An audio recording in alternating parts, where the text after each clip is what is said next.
Brigade Al-Qassam, sayap militer Hamas, merilis rekaman saat pejuangnya menembak mati seorang tentara Israel. Penyergapan itu terjadi selama bentrok sengit antara Al-Qassam dengan pasukan IDF di lingkungan Al-Zaitun, Kota Gaza pada Sabtu 16 November 2024. Dalam video terlihat dua tentara IDF berjalan mengendap di tempat persembunyiannya. Mereka nampaknya tak sadar jika tengah menjadi incaran pejuang Hamas. Kemudian sniper Hamas melesakkan tembakan ke salah satu tentara Israel.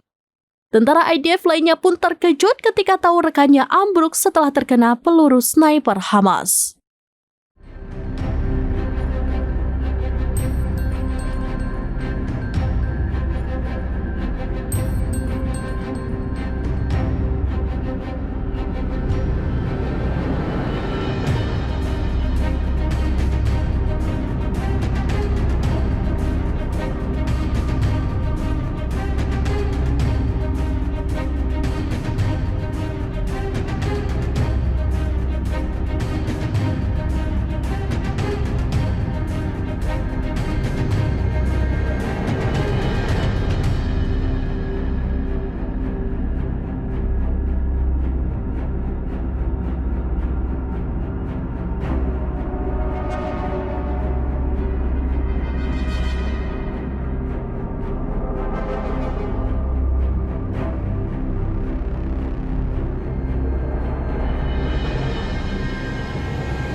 Download Tribun X sekarang, menghadirkan lokal menjadi Indonesia.